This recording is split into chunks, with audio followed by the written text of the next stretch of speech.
বাংলাদেশের ঐতিহ্যবাহী জেলা পাবনা জেলা। রাধাকান্তপুর নতুন পাড়া জামে মসজিদের উন্নতি কল্পে ৩য় বার্ষিক রাধাকান্তপুর নতুন পাড়া মোল্লাপাড়া রোড পাবনা সদর পাবনা। আজকে তারিখ ২১শে ফেব্রুয়ারি। আল্লাহ পাক আজকের এই দিন শুক্রবার, এই দিনটি সহকারে আজকের এই মাহফিলের আয়োজন কমিটির সব থেকে আমার কাছের প্রিয় বড় ভাই রফিকুল ইসলাম, আল্লাহ পাকে ভাই সহকারে যত যুবক এবং মুরব্বী নিজামে রাখার মা বোন সহকারে যারা এই মাহফিলে সহযোদ্ধা হিসেবে দাঁড়িয়েছে, আল্লাহ সকলকেই কবুল করুন, পড়েন আমিন। হেরার গুহাই তোমারি ধ্যান, আসমান থেকে নামে আল কোরআন, ভাঙল সবার ভোর তোমারি পরে, আসলো কোরআনের ছায়া দলে, ঠিক কিনা? খালিদ আলিম আবু বকর ইসলামী ঝান্ডা নীল যে দোলে, আল-আমিন তুমি ছিলে চিরদিনী, সকল মানুষের দরে। সকলে বলেন হে রাসূল, তোমাকে ভুলি কেমন করে, হাজার ব্যথা বেদনার বরে, ফিরে আসনি তুমি আপন ঘরে, দিনের আলো তুমি ছড়িয়ে দিতে চলে গেলে মদিনায় মক্কা ছেড়ে, হে রাসূল তোমাকে ভুলি আমি কেমন করে। কলিজা টুকরা প্রাণ প্রিয় পাবনাবাসী বলেন তো দেখি, রাসূলকে ভোলা যাবে না? এই নবীর সম্মান কম না বেশি? এই নবীর উম্মত হতে পেরে আমরা কম দামি না বেশি দামি? এরপর যদি কোন নাস্তিক আমার নবীকে নিয়ে কটূক্তি করে, আমরা সেই নবীর উম্মত হয়ে বসে থাকতে পারি না? কথা বলেন ঠিক কিনা? আমরা বাংলার বীর মুসলমান তাওহীদি কণ্ঠে জানিয়ে দিতে চাই, আজকের পাবনার মাটি সাক্ষী হয়ে ইতিহাসের পাতায় লিখে থেকে যাবে, যদি কোনো ব্যক্তি, যদি কোনো নাস্তিক, যদি কোনো মুরতাদ, যদি কোনো নাম বাম মুরতাদের বাচ্চা আমার নবীকে নিয়ে কটূক্তি করে, আমার নবীকে নিয়ে যদি ছিন্ন বিচ্ছিন্ন করে, আমার নবীর সম্মান নিয়ে যদি খেলা করে, আমরা বাংলার বীর মুসলমান তাওহীদি কণ্ঠে জানিয়ে দিতে চাই, বাংলার জমিনে তাজা রক্ত ঢেলে দিতে রাজি আছি। এরপর আমরা বাতিলের কাছে মাথা নত করতে রাজি নাই। পাবনার মুসলমান দুহাত তুলে বলেন ঠিক কিনা?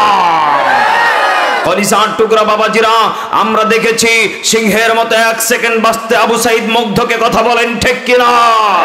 আমরা বাংলার জমিনে 1 সেকেন্ড বাঁচতে চাই, সিংহের মতো বিড়ালের মতো 500 বছর বাঁচতে চাই না।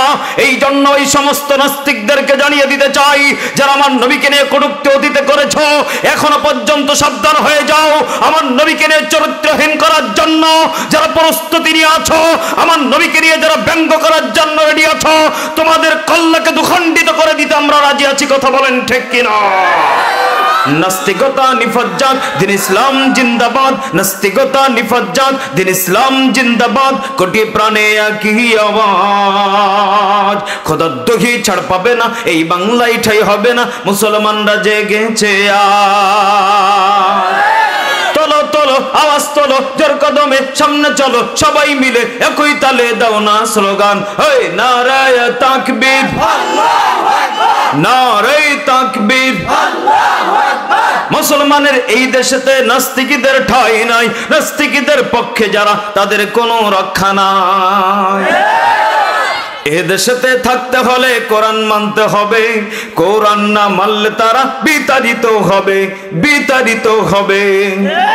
তোলো তোলো, আওয়াজ তোলো, জোর কদমে সামনে চলো, সবাই মিলে একই তালে দাও না স্লোগান, হেই নারায়ে তাকবীর, নারায়ে তাকবীর, লিল্লাহে তাকবীর।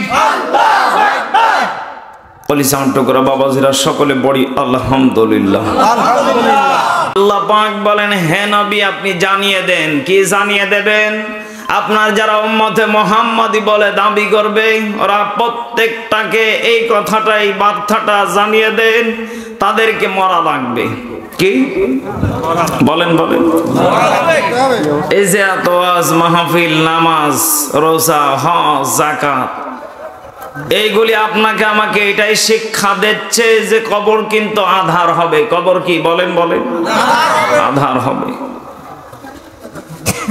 আল্লাহ নবীজিকে আল্লাহ জানিয়ে দিচ্ছেন যে কবর কিন্তু আধার হবে। আপনার উম্মতদেরকে যে আমি এই টিপস গুলো দিচ্ছি, এর কারণ হচ্ছে ওরা যেন কবরটাকে ইখরিজুহুম মিনাজ যুলুমাতি ইলান নূর, তারা যেন কষ্ট করে পরিশ্রম করে, তারা যেন আধার ঘরটাকে আলোকিত করার চেষ্টায় থাকে। বাকিটা আমি আল্লাহ করে দেব।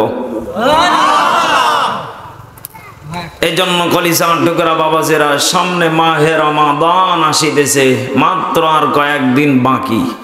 বলেন তো দেখি প্রস্তুতি নেওয়া দরকার আছে না নেই? আর জোরে বলেন আছে না নেই? কলিজার টুকরা পাবনাবাসী বলেন তো দেখি, আমাদেরকে যে আল্লাহ পাঠিয়েছেন ওই আল্লাহ কয়জন? আরো জোরে, জোর হয় না? আল্লাহ রাব্বুল আলামিন বলেন, হে আমার বান্দা বান্দিরা, আমি আল্লাহ রাব্বুল আলামিন পৃথিবীর ময়দানে তোমাদেরকে বান্দা অল্প সময়ের জন্য পাঠিয়েছি। বান্দারে, আমি আল্লাহ রাব্বুল আলামিন তোমাদের জন্য সব থেকে দামি একটা জায়গা রেখেছি, সেটার নাম হলো জান্নাত। এই জান্নাতে যাবে কারা? শেষ নবীর উম্মতে মুহাম্মাদি বলে দাবি করবে যারা। সুবহানাল্লাহ পড়েন। আল্লাহ নবীজিকে আল্লাহ পাক বললেন, হে নবীজি আপনার উম্মতে মুহাম্মাদি যারা দাবি করবে তারা কি প্রত্যেকেই জান্নাতে যাবে? নবীজি বলেছিলেন, আমার উম্মত এমনও তো আছে যারা আমার সুরাত ধরে থাকবে অথচ তাদের ভিতরে কোনো দিন নেই। নাউজুবিল্লাহ বলেন। আমি আমার এই ছোট্ট জীবনে কত মানুষকে দেখেছি, বহুবার আমি গবেষণাও করে দেখেছি, জুব্বাও আছে, পায়জামা, টুপি, দাড়ি সব ঠিক আছে, অথচ মাহে রমজানে পর্দা করা হোটেলে খেয়ে যাচ্ছে। কথা বলবো কেন? অথচ আমি কত মানুষকে দেখেছি সারাটা দিন মানুষের বাড়িতে কামলা দেয়, পরের দেয়। কে কথা বলছেন আপনারা?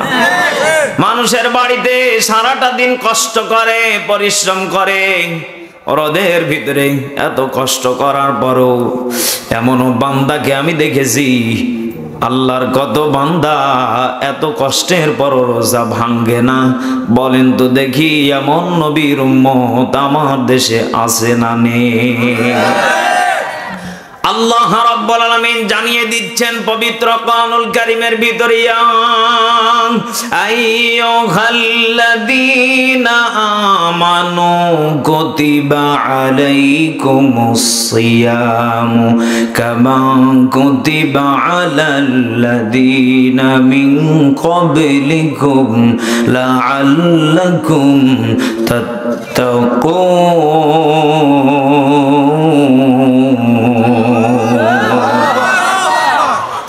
আল্লাহ রাব্বুল আলামিন জানিয়ে দিচ্ছেন, হে নবী আপনি জানিয়ে দেন। কি জানিয়ে দেবেন? হে ঈমানদারগণেরা, তোমাদেরকে আল্লাহ জানিয়ে দিচ্ছেন, তোমরা এটা শিক্ষার জন্য মনে করে নাও। বলেন তো দেখি আমাদের উপরে মাহে রমজানে রোজা ফরজ করেছেন তিনি কে? আল্লাহ। আরো জোরে বলেন তিনি কে? আল্লাহ পাক বলেন, তোমাদের উপরে আমি আল্লাহ মাহে রমজানে রোজাকে ফরজ করেছি বান্দা, শুধু ফরজ করেছি তা না, তোমাদের উপরে কঠোর আকারে আমি আইন জারি করে দিয়েছি। কামা কুতিবা আলাল্লাযীনা মিন ক্বাবলিকুম, তোমাদের পূর্বপুরুষ যারা ছিল তাদের উপরও একই আইন ছিল। আল্লাহু আকবার। আমাদের অতীতে যারা ছিল দাদা, নানা, শ্বশুর, শাশুড়ি সব একই কথা বল না কেন? ওনাদের উপরও এই হুকুমটাকে জারি রেখেছিলেন তিনি কে? আল্লাহ পাক বলেন শুধু বান্দা তোমাদের জন্যই না, প্রত্যেকটা বান্দা বান্দি যারা দুনিয়াতে এসেছে আমি আল্লাহ তোমাদের পূর্বপুরুষ থেকে নিয়ে প্রত্যেকের উপরে মাহে রমজানের রোজাকে ফরজ করে দিয়েছি। আর যারা এটা মেনে চলতে পারবে তাদের ফায়দা কি জেনে রেখে দাও, লাআল্লাকুম তাত্তাকুন।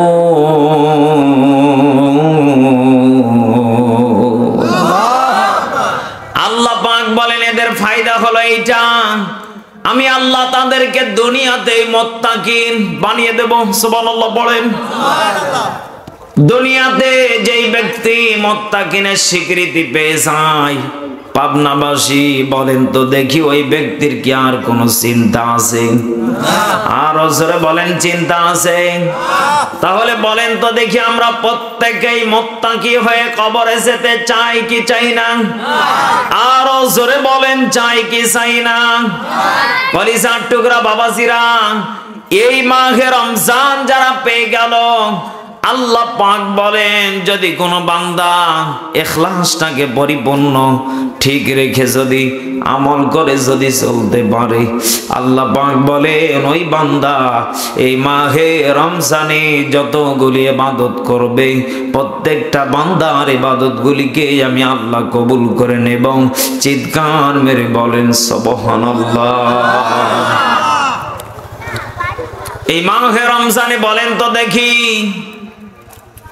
সব থেকে আশ্চর্য বিষয় হলো এইটা, একটা মানুষ সারাটা দিন গরমের দিনে 10 বার 15 বার 20 বার পানি খেয়ে থাকে, কথা বলেন না কেন?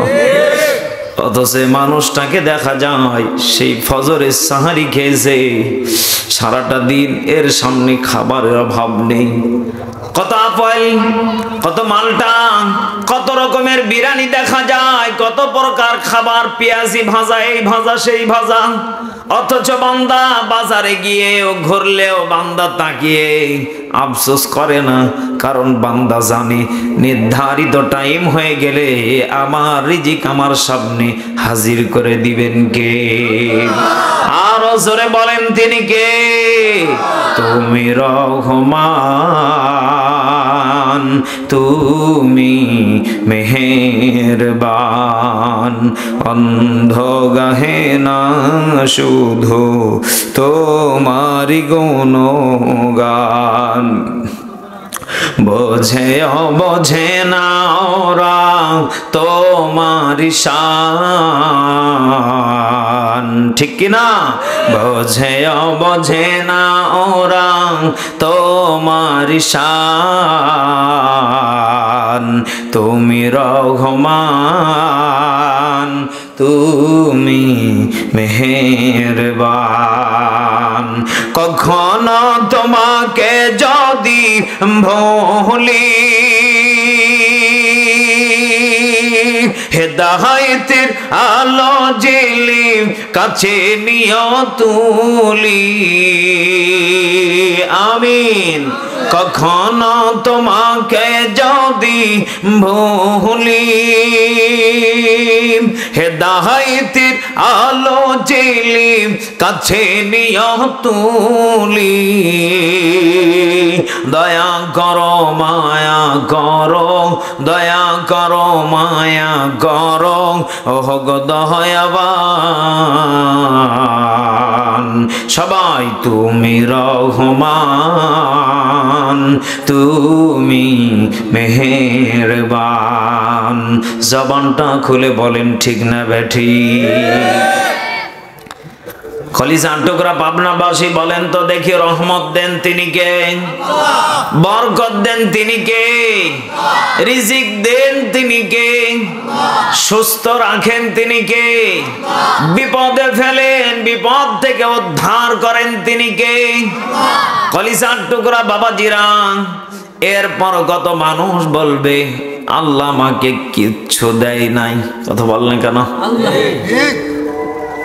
ও যতদিন পর্যন্ত বেঁচে থাকবে আল্লাহকে এত কিছু দিয়েছে। এরপরও কত মানুষকে আমি এই ছোট্ট জীবনে দেখেছি, একটা বারের জন্য শুকর নেই।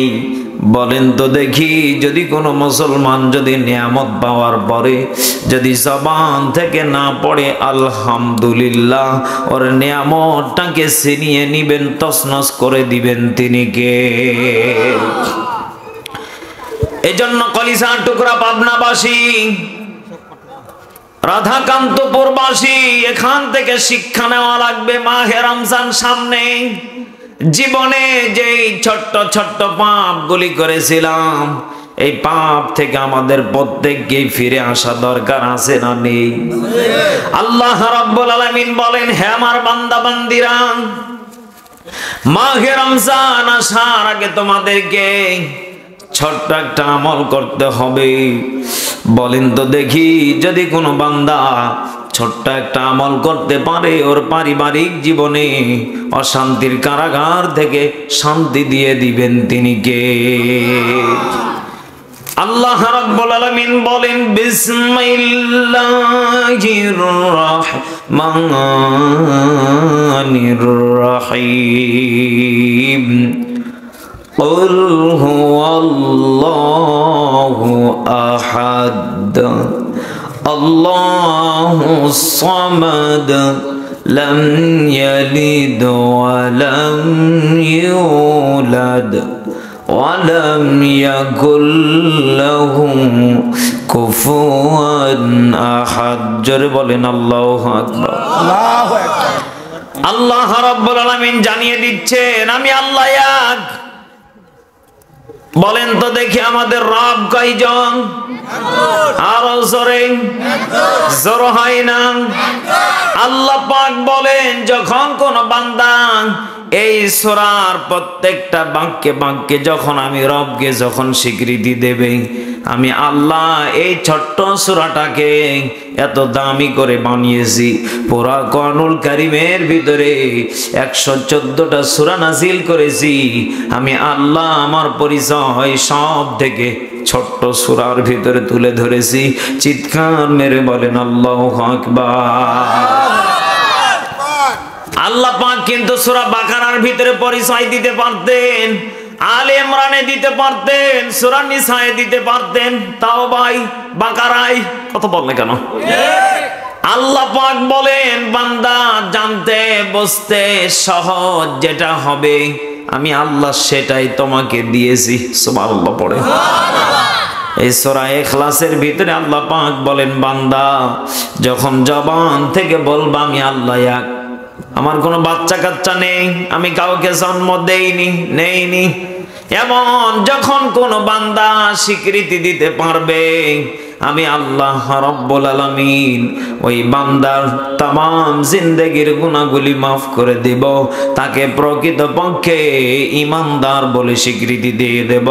চিৎকার মেরে বলেন সুবহানাল্লাহ। কলিজার টুকরা বাবাজিরা, তাবুকের যুদ্ধে সব থেকে একটা আশ্চর্য নামক একজন সাহাবী ছিলেন। তাবুকের যুদ্ধে মুয়াবিয়া নামে একজন সাহাবী ছিলেন। এই মুয়াবিয়া নামের এই সাহাবী সব থেকে কেমন একজন সাহাবী ছিলেন দেখেন। এই মুয়াবিয়া নামক সাহাবী যখন তাবুকের যুদ্ধে যুদ্ধ করতে করতে মারা গেলেন, হযরতে জিবরাইল আমিন আল্লাহর নবীজির কাছে এসে বললেন, খলিফাতুল মুসলিমিন ওমর, তোমার নবীজিকে জানিয়ে দাও। কি জানিয়ে দেবে? আর কোনো প্রয়োজন নেই, জলদি করে নিয়ে আসো, কারণ মুয়াবিয়ার কি এমন গুনাহগুণ ছিল যার কারণে 1,70,000 ফেরেশতা আল্লাহ পাঠিয়েছে। চিৎকার মেরে বলেন আল্লাহু আকবার। অথচ আমার দেশের কিছু মানুষ মারা গেলে কমেন্টে লেখে আলহামদুলিল্লাহ। এই কথা বলেন না কেন? অথচ একজন সাহাবী মারা গিয়েছে, ওর বাস্তব জীবনে আমল দেখে নবীজি অবাক। ফেরেশতা আসলো কি করে? আল্লাহু আকবার বলবেন। আমার বিশ্বাস এদেশে এখনো পর্যন্ত যারা আল্লাহর ওলি হয়ে মারা যায়, ওদের জানাজাতে আল্লাহ ফেরেশতা পাঠায়। আর যারা এদেশে জুলুমকারী হয়ে মারা যায়, নমরুদের বংশধর হয়ে মারা যায়, ফেরাউন হয়ে মারা যায়, এদের কপালে জুতার মালা দিয়ে এদেরকে জানাজা পড়ানো হয়। এদের মরণটা বড় ভয়ঙ্কর করে হয়, এদের মরণটা কুত্তার মতো করে মরে। কথা বলেন ঠিক কিনা? ফেরেশতা তো দূরের কথা, আমাদের নওগাঁ জেলাতে সব থেকে একজন সুনামধন্য শয়তান মারা গেছিল। হাসেন কোন কায়দাতে? সুনামধন্য শয়তান। আমার বাবা আমাকে গল্প শুনিয়েছিল, বেটা জানাজাতে সব থেকে 10 থেকে 12 জন মানুষ করোনার ভিতরে শয়তান মারা গেছে।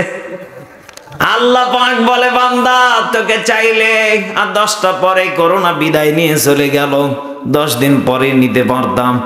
তুই এত বড় শয়তান, তো জানাজাতে হাজার হাজার মানুষ হতো। কথা বল না কেন? কারণ এই এলাকার সব থেকে যার প্রতাপশালী লোক, কোটিপতি, সুনামধন্য, ওর জানাজাতে হাজার হাজার মানুষ হবে, এটা বাস্তব। কথা বল না কেন? অথচ লোকটা 10 দিন পরে করোনা চলে গেল, 10 দিন আগে মারা গেল। তার জানাজাতে সব থেকে মজার বিষয় হলো 10 জন মানুষ। কয়জন? প্রশাসনের যারা লোক ছিলেন ওরা 2 থেকে 3 জন ছিলেন, বাদ বাকি তার ছেলে, তার ফ্যামিলির 2-4 জন। আমার বাবা দূর থেকে দেখলো প্রশাসনের ভাইরা তার পরিবারে প্রত্যেকেই সরকারি পোশাকগুলি পরে কবরে নামালো। নামাজ শেষ, কবর দাফন কাফন শেষ, পোশাকগুলি খুলে আগুন দিয়ে পুড়িয়ে ছাই করে দিল। চিৎকার মেরে বলেন আল্লাহু আকবার। পাবনাবাসী বলেন তো দেখি, এখানে যারা বসে আছেন মুয়াবিয়ার মতন মরণ দরকার আছে না নেই? মুয়াবিয়া যে আমলটা করতেন কি বলে দেব? বলবো বলবো, শুনলে তো হবে না। আজকের এটাই শেষ আমল, এই আমলটা করতে পারলে যথেষ্ট। আলহামদুলিল্লাহ বল। আল্লাহর নবী যে বললেন, জিবরাইল আল্লাহর কাছ থেকে প্রমাণ সহকারে, দলিল সহকারে নিয়ে আসো। কি ব্যাপার? আল্লাহর নবীজির কাছে হযরতে জিবরাইল বললেন, ইয়া রাসূলুল্লাহ, ইয়া হাবিবাল্লাহ, আপনার মুয়াবিয়ার নামে আমি তথ্য নিয়ে এসেছি। আপনার মুয়াবিয়া উঠতে বসতে চলতে ফিরতে যেখানেই যেতেন, আপনার মুয়াবিয়া নামে সাহাবী 24টা ঘন্টা সূরা ইখলাসের আমল করতেন। চিৎকার মেরে বলেন আল্লাহু আকবার। মক্কা নগরীতে মসজিদে নববীর ইমাম ছিলেন আল্লাহর নবীজি। হঠাৎ করে মসজিদে কুবাতে নবীজি সর্বপ্রথম চান্স নিলেন। তখন মসজিদে নববী তৈরি হয় নাই, কাজ নির্মাণ চলতেছে। মসজিদে কুবাতে আল্লাহর নবীজি নামাজ পড়াচ্ছিলেন। হঠাৎ করে মসজিদে নববী উদ্বোধন হয়। সব থেকে নবীজির কাছের একজন সাহাবী মসজিদে কুবাতে তাকে ইমাম হিসাবে নবীজি নিজেই নিয়োগ দিলেন। হঠাৎ করে নবীজি মসজিদে নববীতে চলে গেলেন। মসজিদে কুবার প্রত্যেকটা দিন ইমাম সাহেব মাগরিব, এশা, ফজরে প্রথম রাকাতে বড় সূরা ধরে, আর দ্বিতীয় রাকাতে প্রত্যেকটা দিন সূরা ইখলাস পড়ে। মুসল্লির মাথা ঠিক থাকবে? এই কথা বল না কেন? মুসল্লিরা বলে, কি রে মূর্খ, হুজুর নবীজি রেখেছে কোন কারণে? এর কোনো যোগ্যতা নেই, অশিক্ষিত হুজুর প্রতিদিন 1 সূরা পড়ে, ও পেয়েছে কি? আচ্ছা বলেন তো দেখি, আপনাদের গ্রামের হুজুর যদি প্রতিদিন 1 সূরা পড়ে, আপনাদের মাথা ঠিক থাকবে? কিছু মুরব্বি চাচা দাদা রেখেছে, বলবে এই রফিকুল ভাই কি হুজুর রেখেছেন, চেঞ্জ করেন। আর কোনো যোগ্যতা নেই, প্রতিদিন 1 সূরা পড়ে। কি ঠিক না ঠিক? হঠাৎ করে মসজিদে কুবার ইমাম সাহেবকে ডাকা হলো। কি ব্যাপার? প্রতিটা দিন 1 সূরা পড়েন, সমস্যা কি আপনার? বাদ দেন এগুলি, চাকরি করার দরকার নেই। মসজিদে কুবার ইমাম সাহেব মুচকি মুচকি হাসে। নবীজির কাছে ওনারা বিচার দিবেন। আল্লাহর নবীজির কাছে বিচার নিয়ে চলে গেলেন। ইয়া রাসূলুল্লাহ, ইয়া হাবিবাল্লাহ, মসজিদে নববী এই কারণে আমরা এসেছি যে ইমাম আপনি মসজিদে কুবাতে দিয়েছেন, এই ইমাম আমরা বাতিল করতে চাই। কারণ এই ইমামের সমস্যা হলো একটা, প্রতিটা দিন প্রতিনিয়ত একই সূরা পড়ে, এর কোনো যোগ্যতা নেই। আপনি দিয়েছেন, আপনি বাতিল করে দেন। আল্লাহর নবীজি বললেন, তাই তো, কি ব্যাপার, যাও ওকে ধরে নিয়ে আসো, সমস্যা কি? আল্লাহর নবীজি মসজিদে কুবার ইমাম সাহেবকে এইভাবে সামনে বসালেন। সত্য করে বলো তো দেখি, প্রত্যেকটা দিন প্রতিনিয়ত এই সূরা পড়ো, এর কারণটা কি? আল্লাহর পক্ষ থেকে ওহী নাযিল করে আল্লাহর নবীজিকে জানিয়ে দিয়েছেন, ইয়া রাসূলুল্লাহ, ইয়া হাবিবাল্লাহ, মসজিদে কুবার ইমাম সাহেব এই সূরা এমনি এমনি পড়ে না, এই সূরার ভিতরে আমি আল্লাহর পরিচয় আছে, যার কারণে আমি আল্লাহকে মসজিদে কুবার ইমাম সাহেব বলতে পারে না।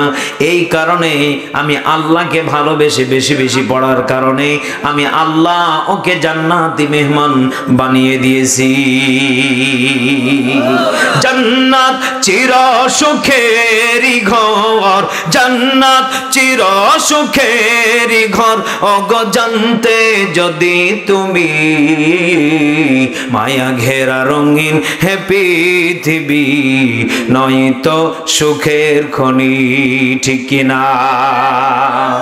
কলিজার টুকরা বাবাজিরা বলেন তো দেখি, সূরা ইখলাস বেশি বেশি করে পড়লে আল্লাহর প্রতি ভরসা, ঈমান অটোমেটিক বেড়ে যাবে। সুবহানাল্লাহ পড়েন।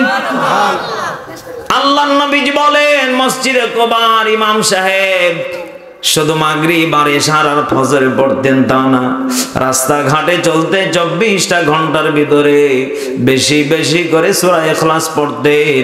কারণ আমার রবের পরিচয় পুরা কোরআনুল কারীমের ভিতরে সব থেকে বেশি দেওয়া আছে সূরা ইখলাসে। চিৎকার মেরে বলেন আল্লাহু আকবার।